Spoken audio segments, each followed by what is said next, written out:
का? महाराष्ट्रातील हजारो शेतकरी दरवर्षी लाखो रुपयांची सरकारी मदत केवळ योग्य माहिती नसल्यामुळे मिळू शकत नाहीत. होय, जर तुम्ही शेतकरी असाल किंवा तुमच्या कुटुंबातील कोणी शेती करत असेल तर हा व्हिडिओ शेवटपर्यंत नक्की पहा, कारण आज मी तुम्हाला अशा 7 महत्त्वाच्या गोष्टी सांगणार आहे ज्या तुमचा शेती खर्च कमी करू शकतात, उत्पन्न वाढवू शकतात आणि सरकारी योजनांचा लाभ मिळवून देण्यास मदत करू शकतात. नमस्कार, मी सृष्टी साठी आणि तुम्ही पाहत आहात मॅक्स किसान. पहिली गोष्ट, आजही अनेक शेतकऱ्यांना असं वाटतं की कृषी विभागाच्या प्रत्येक योजनेसाठी वेगळा अर्ज करावा लागतो. मात्र महाराष्ट्र शासनाच्या महा-डीबीटी फार्मर पोर्टलवर अनेक कृषी योजनांसाठी एक प्लॅटफॉर्मवरून अर्ज करता येतो. याच पोर्टलद्वारे कृषी यंत्रणांवरील अनुदान, सूक्ष्म सिंचन, फलोत्पादन आणि इतर अनेक योजनांसाठी अर्ज करता येतात. दुसरी गोष्ट, आता अनेक कृषी योजनांचा लाभ घेण्यासाठी फार्मर आयडी आवश्यक होत आहे.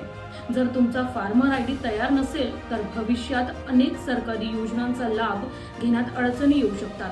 म्हणून वेळेत स्वतःचा फार्मर आयडी तयार करून घेणं अत्यंत महत्त्वाचं आहे. तिसरी गोष्ट, अनेक शेतकऱ्यांना असं वाटतं की ठिबक किंवा तुषार सिंचन व्यवस्था बसवणं खूप खर्चिक आहे. पण महाराष्ट्रात सूक्ष्म सिंचनासाठी विविध सरकारी योजनांद्वारे पात्र शेतकऱ्यांना अनुदान दिलं जातं. यामुळं पाण्याची बचत होते, विजेचा खर्च कमी होतो आणि अनेक पिकाचं उत्पादन वाढण्यासही मदत होते. चौथी गोष्ट, ट्रॅक्टर, पावडर विडर, स्पेअर आणि इतर कृषी उपकरणांवरही विविध योजनांअंतर्गत अनुदान उपलब्ध असतं. तरीही अनेक शेतकरी अर्ज प्रक्रियेची माहिती नसल्यामुळे पूर्ण किंमत मोजूनच ही यंत्र खरेदी करतात. म्हणून कोणतंही कृषी यंत्र खरेदी करण्यापूर्वी संबंधित योजनेची पात्रता नक्की तपासा. तर पाचवी गोष्ट, अनेक शेतकरी पीक खराब झाल्यानंतरच पीक विम्याचा विचार करतात.